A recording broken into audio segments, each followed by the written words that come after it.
So guys, yesterday we studied about chemistry in as a whole. Like there are broadly three classification of chemistry. One is physical chemistry, inorganic chemistry and organic chemistry. We understood if we can have a systematic study of chemistry, even in organic chemistry, we don't need to remember even a single reaction. Okay, but going further, I felt, okay, if you are really seriously following my lectures, before going further we must make the basics of chemistry strong. Okay, the foundation of chemistry and the basics foundations of chemistry. You talk about physical chemistry, inorganic chemistry, organic chemistry. All starts with its basic foundation, that is the mole concept. Okay, now what is mole concept, or what is mole actually? I have seen 90% students who have been solving advanced level of mole concept questions, or we can say stoichiometric questions. If you ask them what is mole, and they will say mole, mole is if you take this 1 mole of this and this and this, etc. But believe me, the basic definition of moles is very important. If you go through some last years of questions of IIT or NEET or NCRT, they actually, if you see the IIT JEE, especially assessment reasoning questions, or if you go through some match the following questions, they actually what they ask is, please tell me the basic definition of mole. Okay, and I'll tell you the basic definition of mole is the counting unit of chemistry. That's all. Mole is the counting unit of chemistry.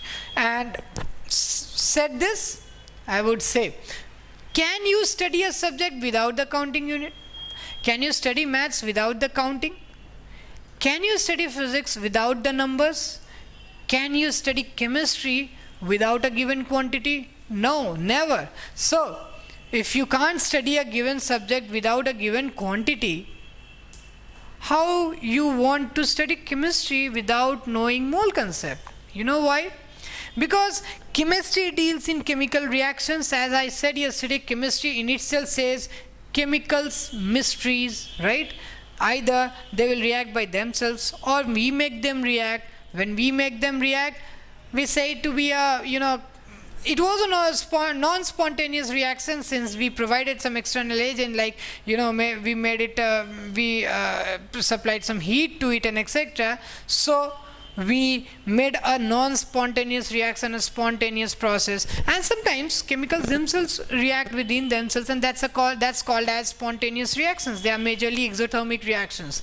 Okay, now when we make some chemical reactions to get a desired product, of course human civilization is the most selfish of all the civilizations.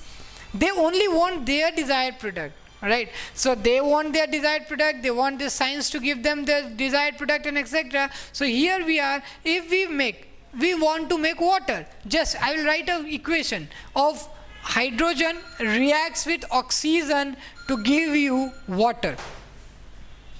Do you think this equation is correct? No, not at all. You know why? Here we see oxygen, O2. O2 in itself is a very stable compound, element, or whatever you say. Will it react with H2 to form H2? No, never.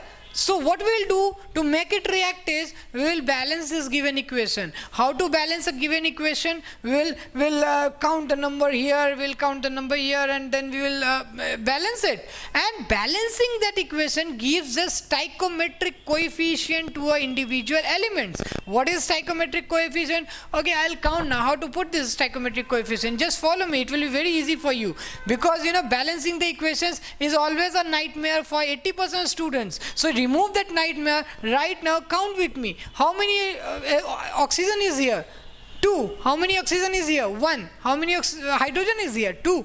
Here 2. So hydrogen is balanced. But is oxygen balanced? No. Here it's 1 oxygen. So what we'll do is, we'll put half. So here it becomes half oxygen.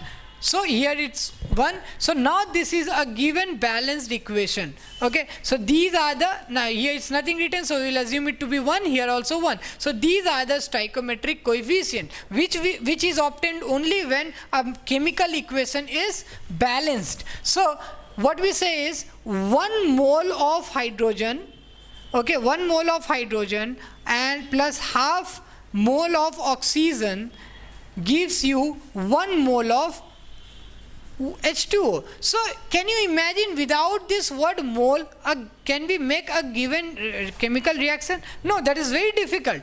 Okay, so what we do is, first we have defined the counting unit of chemistry. Next we will find some concentration units. So normally the concentration units in or terms in chemical reactions is molarity, molality, normality, and molality, normality, these all are the concentration terms. So if we deal with molarity, what is molarity?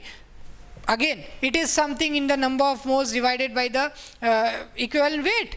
What is molality? All those things, if you can't define mole, can you define the concentration terms? No. If you can't define concentration terms, can you make a chemical reaction? No. So for all of this, mole concept is the most important part. Mole concept deals in balancing the given chemical equation. Mole concept deals in the given determining the given concentration of the reactant and product. And majorly, mole concept deals in chemical kinetics. Mole concept deals with chemical equilibrium. All of the said, I will tell, mole concept is the heart and soul of chemistry, which we normally ignore while studying. We say, oh, this is the first chapter and this is nothing much difficult. Okay, we'll start with the other chapters. But believe me, if you are weak in mole concept, your chemical equilibrium, your chemical kinetics, your electrochemistry, your entire organic chemistry, and of course the precipitate formation and the color inorganic chemistry will go nil. Okay, so from today itself, make it a point that we'll make mole concept stronger. Just follow my lectures and your mole concept will be at its best. So we will be closing this video here. Okay, and we will for sure will make this mole concept, we'll explain it in further in the next video. Just follow it, and if possible, if you have any doubts, just comment on this video. That's all was for mole concept for today. Okay.